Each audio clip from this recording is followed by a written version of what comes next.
Hey, you're kidding me, right? My husband, upon seeing me after I returned home a month postpartum, dropped his bag as soon as he entered the house and blurted this out. Haven't you put on too much weight? What? I'm Emily, 31 years old. I just gave birth to my child last month and I'm a stay-at-home mom. After my postpartum visit home, I looked forward to starting a new life with my new family of 3. However, I was only greeted by my husband's insensitive words. I was speechless. Why would he say such a thing when he's meeting his newborn baby for the first time? My husband, John, and I met at work. After graduating from high school, I worked in the accounting department of a company in New York, where John was my boss. Our home was nearby, but since my parents live far away, I went home a bit before my due date. It's been a month since our daughter Sophia was born, and I've just returned. John has been busy with work and couldn't get time off to see us at Idaho, so this will be his first time meeting our baby. Despite this, what the hell, John? I just got back from a long journey. I initially thought he was joking and replied lightly, but he was serious. But you've gained like 22 pounds, haven't you? Well, of course. It's normal to gain up to 22 pounds from childbirth. It's even written in the Mother-Child Health Handbook. I had to build strength for childbirth, get my body ready for breastfeeding, and prepare for the sleepless nights ahead. This is perfectly normal. No. This is incredible. John, ignoring Sophia, muttered a sentence that betrayed all the dozens of welcoming words I had imagined he'd say to me on the train, then went straight to his room. What? I was taken aback by his fierce attitude and subsequent withdrawal from his final disappointment, and I dropped the diaper I was holding, just like how John did with his bag earlier. Well, a good night's sleep would probably improve John's mood, I thought, so Sophia and I slept in a separate room that night. However, John's attitude from the previous night was only the beginning of an incoming nightmare. The next day, he began a tirade of body shaming. I learned in the new mothers group at the hospital that sweet potatoes were good for milk production post-delivery, so when I was eating them as a snack, he'd say things like, "What's the point of potato eating a potato? That's cannibalism. Gosh, it's disgusting watching a fat person eat. I heard pigs eat grain, so are potatoes grains too? Oink oink." Furthermore, he started saying, "Well, I held back while you were pregnant because I thought we would still be able to do it after you deliver the baby. I mean, I'm a man, I have needs too, you know. But this, no matter how much I try, it's impossible. I would feel like I'm putting in labor. But hey, at least with labor at work, I get paid, right? But this is equivalent to uncompensated overtime, which is unfair, haha." Trust a man with a background in accounting. He started to calculate our intimate times in terms of wage compensation, saying things like, "This is definitely cost reduction. I'm spending intimacy for the sake of operational efficiency. The reason being that I no longer see you as a woman due to a change in management policy. Can't help it, haha." Every time he opened his mouth, it was to throw insulting words at me. There were no other words coming from my husband's mouth. And of course, he wasn't participating in housework or childcare. But I have Sophia.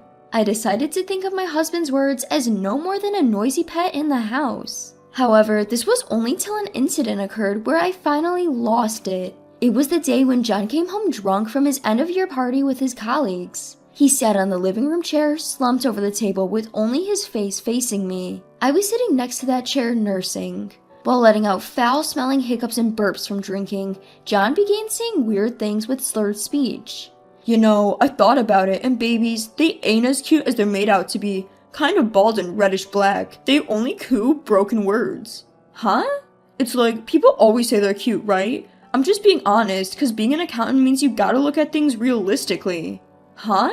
And when I see you nursing that not-so-cute baby, like, you got fat to just give birth to a not-so-cute creature, and then, you know how your boobs sag from breastfeeding? That seriously turns me off. What? And when I look at your sagging boobs, upper belly, lower belly, you're just like a pill bug. A pill bug? I can't see you as anything but a pill bug now. Dude, I seriously can't. Doing it with a pill bug is like a freak show fight. With those words, he abruptly grabbed my hand and shoved me, along with my baby, into the back room. Hey, what the heck are you doing? I barely had time to resist and shout before he tossed me in, shut the door, and John left me with these cold words. "Just get back in your shell, you pill bug." Afterwards, I heard the sound of him opening the bathroom door singing the Pill Bug Brothers song. Unforgivable. It's one thing to insult me, but to insult our child too? He might have been drunk, but this was crossing the line beyond what can be excused as just a drunk man's rambling. I laid there filled with rage, nursing my child in the dark room. The next morning when I opened the door, my anger peaked. Not because of the trail of tossed clothes leading to the bathroom or the drinks that were left on the table. No, that was not what made my anger explode. It was when I saw the cardboard put up in the room I was locked in, which read, Pillbug's Room. It was written in a sloppy writing, likely from John being drunk, but it was definitely his handwriting using a marker. This I cannot forgive. So I decided to stand up for myself. The first phase was personal reform. Firstly, I moved the Pillbug's Room sign to my new bedroom for me to fuel myself whenever I felt like giving up. And then I put up a poster of Rihanna on the opposite wall. I've always been a fan of hers, and her great figure is the perfect motivation to become what I want to be. And thus began my long-term revenge project in this Pillbug's Room. There are things I can do even at home, primarily walking on my tiptoes, wall sits if I were to sit just for a second, squatting while doing laundry or brushing my teeth. Every time I finish nursing, I'll do a crunch. A nurse once told me, postpartum bodies lose weight easily as the fat gained is quite soft. It turned out to be true, and I lost weight quite easily. As my child grew bigger, during my ab workouts, I'd place her on my stomach. Each time my face would come near, she'd chuckle with glee, and when I lifted my legs, she'd enjoy it as if it were a seesaw. While caring for my child, I continued my rigorous exercise routine and diet. Soon, I regained my pre-pregnancy figure. Since I was sweating a lot from the exercise, I continued to wear my postpartum sweatpants, only swapping out the waistband. There was no need to dress up in front of John, who referred to me as a pillbug, so I obviously didn't wear makeup. John, who had started to call me, "Hey Pillbug," obviously didn't notice these changes since I wore the same clothes as before. Besides, he hardly even looked at me. The second phase was downgrading the husband. You often hear that one way to increase the gap between you and your rival is to raise yourself while lowering them, so I decided to get John to gain weight. His company didn't have a cafeteria, so I packed him high-calorie lunches filled with meat and deep-fried food. In the evening, when John came home around 9, I continued to serve him his favorite foods like pizza and fried chicken, saying, "These are your favorites, aren't they?" Of course I ate dinner with my child around 6 in the evening. At that time, I aimed for my meal to consist of 70% vegetables and 30% meat. I found the 3-bite rule very effective. Even if I felt hungry, the hunger would go away if I waited for 10 minutes. When I got bad food cravings, I would look at myself in the mirror, then at the poster of Rihanna. Seeing her turned my hunger into guilt, which helped me curb my appetite. Of course, I didn't think I could keep this up just by doing this, so I started a Twitter account. Every day when I took a bath, I'd undress and take a photo of my stomach. Under the handle Emily at Home Diet, I posted these pictures daily along with a description of the exercises I did. 4 years later, my daughter Sophia started kindergarten. By that time, Sophia, who was a baby, had begun to speak. Being able to communicate, John had started to adore and dote on her. However, after everything he's done to push me this far, and considering the words he said when Sophia was born, I couldn't forgive him anymore. And to add to that, his nickname for me had solidified as Pillbug, which helped maintain my rage. When Sophia started school, during the time she was at kindergarten, I started working part-time at a local fitness club. I was just doing reception and cleaning, but since the customers were all very conscious of their muscles and beauty, it further boosted my own awareness of beauty. And everyone would tell me, "Emily, you're beautiful. You have a great figure too." With this, I was convinced that I could be categorized as beautiful based on comments I received generally. Well, the time has come. I've decided to lay it all out, everything from the past 4 years to John at a traditional sweets tea house in Cape Cod, which is run by John's family this Tuesday at 1 p.m. John's parents run a tea house where you can eat traditional sweets in a famous tourist spot with an iconic church. Thanks to being listed in the guidebook, the tea house was bustling and they had asked me to bring their grandchild Sophia to show them once things had settled down. So I decided to visit their shop. Tuesday afternoon is relatively less busy. They decided to leave the customer service to a part-time employee so we could spend some time together at the tea house. John has end-of-the-year accounts to sort, so he said he'll go to work in the morning, take a half day off in the afternoon, and join us later. After sending John off to work, I meticulously did my base makeup and straightened my hair. I usually tie my hair into a simple ponytail in front of John, but when I let it down to straighten it, it becomes shiny and wavy. I'll draw my eyebrows that aren't there when I'm barefaced, and instead of the usual tracksuits I wear in front of John every day, today I'm dressing up in a cherry blossom colored suit. I now wear a size 4. I'm not letting him call me a pill bug anymore. I intentionally arrived 10 minutes late. I had a text from John saying he had already arrived. Upon arriving, I saw an additional text from him. You're late. Do pill bugs always move slowly too? Click. I took a screenshot and stowed my phone away in my bag. Now, watch this. I puff out my chest and take a deep breath. Then, with a bell jingling, Sophia and I opened the door together. Hearing the door, my mother-in-law exclaimed, Welcome! Oh my Emily, I've been wanting to see you, and Sophia too. Hello, mother-in-law. I lower my head. Hello, that's talk in the back. John's already here. And Sophia, you're so cute. My mother-in-law was more excited to see her grandchild than to tend to her customers, so she handed the tray to the part-timer and asked them to take over. As I walked toward the back and saw John's back, he heard my footsteps and said, You're slow. How long are you going to keep me waiting, pill bug? As he turned around and looked at me, and then, it's amazing how wide a person's eyes can get when they're surprised, and how much their nostrils can flare and their mouth can open. His holes were so wide open, I thought he was trying to break a Guinness World Record. Every hole on his face was staring at me wide open.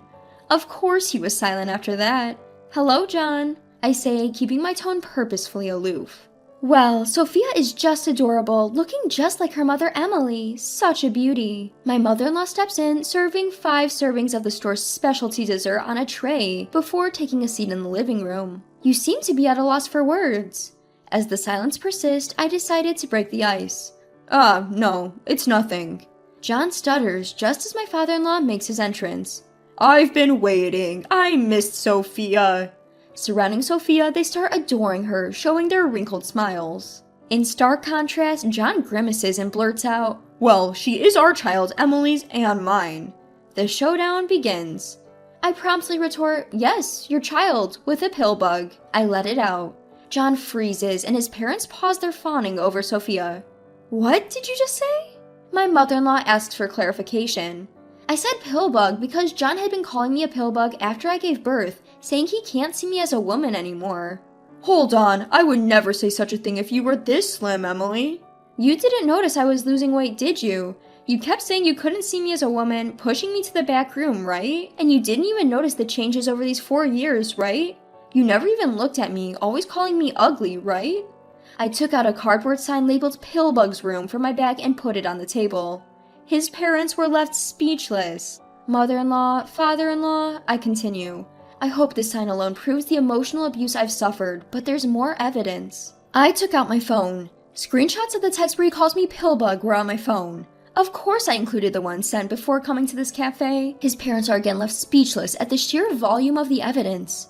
John, what on earth? In a strained voice, my father-in-law manages to say, Cut the crap, always with this evidence. In response, John raised his voice in anger. Suddenly from behind us came, No way, is that for real? There was a snickering laughter. 2 high school girls sitting at the table behind us were looking at us and laughing. They always yell at beautiful women, these creepy old men. So funny. Gross and fat, and yelling, Triple threat, isn't he? Haha. Their laughter and voices were clearly audible at our table. For someone who calls others pill bugs, how about you? You're fat and greasy. I paused for a moment and then spat out, You're more like a stink bug. Having said that, I showed a photo taken at the maternity hospital immediately after giving birth to my in-laws. Please look, this is Sophia right after she was born, and this is me. Upon seeing this, my mother-in-law teared up. Sophia, so tiny, so cute. Thank you for giving us such a precious granddaughter. But after giving birth when I came home, John told me, You're no longer attractive. I can't see you as a woman. Because your breasts sag after having a child, you're just a pill bug. He even said that Sophia, who had just been born, was not cute because she was reddish black. My in-laws were at a loss for words. That's enough, isn't it? I took out a green piece of paper from my bag. I've just presented evidence of emotional abuse. I would like to end our relationship here. Hold on a minute, weren't you just a gold digger using me? How are you going to support Sophia now? I was prepared for John's attempt to grab and question me. I quickly pulled out my phone on the table, switching the screen. Twitter, Emily at Home Diet. My follower count had already exceeded 10K. Look at this, the manager of the gym said he would hire me full-time when I showed him this. The screen was filled with comments of praise such as, Amazing to lose so much weight at home. You are the hope of all housewives. And, Emily, you're beautiful. I admire you.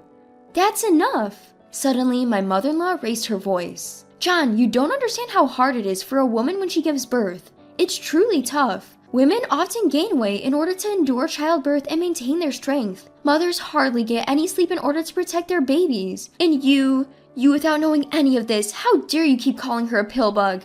I don't even know how to apologize to Emily. You should be ashamed. Then, turning to me, she said, Emily, I apologize on behalf of my foolish son. If there's anything we can do to make it up to you, please let us know. And could you let us see our adorable granddaughter Sophia from time to time?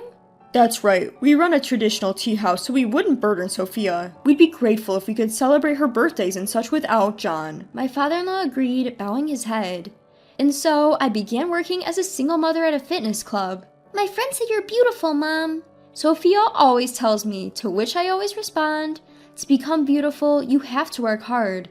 It's important to believe in yourself and persevere. I want you to become someone who can work hard, Sophia. Meanwhile, the stink bug, or rather John, my mother-in-law told me he tried to get back together with me by working on his diet. However, he couldn't even handle the food restrictions and is still a stink bug. After I began working full-time at the fitness club, my Twitter follower account even surpassed 2K. I've even been approached by a publisher. Even a stay-at-home mom can do it. You have to seize your own happiness. I hope to continue my activities to become a small inspiration for all the hardworking housewives out there.